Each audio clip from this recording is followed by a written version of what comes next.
what's up you guys? It's your boy the Kryptonian saying here, bringing you a review for One Piece chapter 220. And this was a very simple chapter, very quick, straightforward. So the review's gonna be quick and straightforward. But I gotta say this, man. One of the things I really enjoyed about the chapter was seeing that my initial thought that Masira might actually be the bad guy got proved to be wrong. Because one of the things that we see is that he and Luffy, they've got some really good chemistry together. There's a great banter back and forth between the two of them. So that was really cool to see. You know, in particular, Masira really reminds me of Mei, the Mizukage from Naruto. And the reason why he reminds me of Mei from Naruto is Mei has selective hearing. She starts reconstructing sentences to make it seem like, oh, you're saying I'm unfit for marriage. And with Masira, he's thinking Nami's interested in him. He's, saying, oh, you called me a monkey, I'm flattered. Like, it seems like his perception is warped. It's different, but it's similar in the same way. You know, it's almost like he's,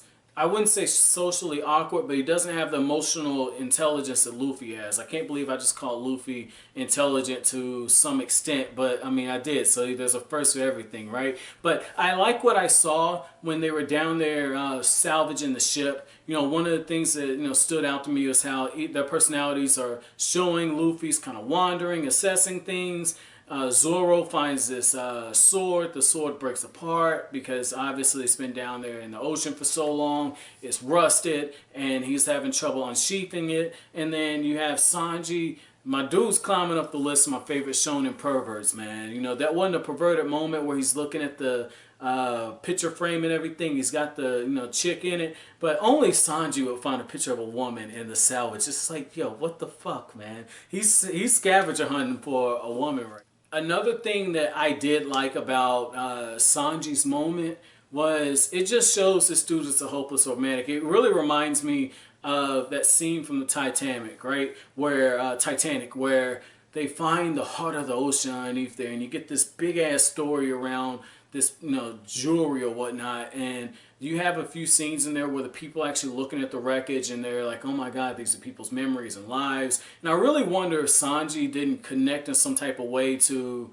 that woman in the picture and wanted to know her story. And the reason I'm saying that is there's a scene after Masira fills up the cabin and everything with air because he's blowing in this big ass tube, which I think is a sign he's got a devil fruit. I'm not sure, but given how far down in the ocean they are, there's no way in hell normal human lungs should be able to do that. So even if it's a fantastical element, I really feel like it has to be the devil fruit, which ironically is a fantastical element. But within the world building, confinements of this world, it really seems like this is what fits. So anyway, when Sanji's in there, Sanji's just like, I hope Robin and I hope Nami are okay. And that's what I'm talking about. I really think that picture definitely triggered something inside of him. So I'm really interested to see where that's going. I don't feel like Oda just threw that out there for no reason. I think there's something behind that picture. Now, another thing that I thought was very interesting about this chapter, because again, we didn't get much in terms of plot progression.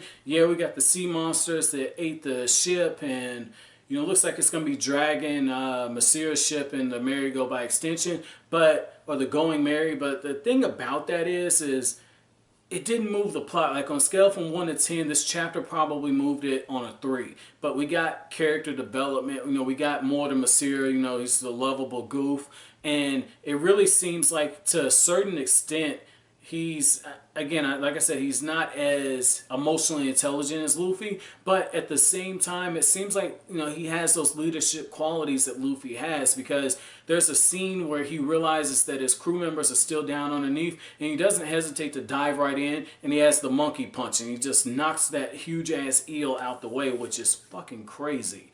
Because I found it ironic that, Masira looks like a monkey, he's got the monkey attack, and then Luffy's got the monkey in his name. So that was cool. I don't know if Oda was doing that on purpose, but that was pretty cool to see that sequence of events, man. So another thing is I was really wondering where he was from, because he said, oh, you're from the East Blue, and it just seems like that's more of him saying, oh, you're from the East Blue too. That's pretty cool. That really it seems like they're making conversation, but it seems like there's something else behind it. And I'm wondering if in the next chapter, if Oda's going to have something kind of disrupted to where we can't get more on Masira. But now I'm definitely, my interest is peaked. Now, one other thing I thought was cool about this chapter was how the Straw Hats are in perfect sync with each other. Nami is basically like, Usopp, don't let them see the air pump. Usopp's like, I got you, Nami. And just seeing that teamwork, how they're in tandem together, that was really interesting to me to see that bit right there, because it shows that no matter how much time has progressed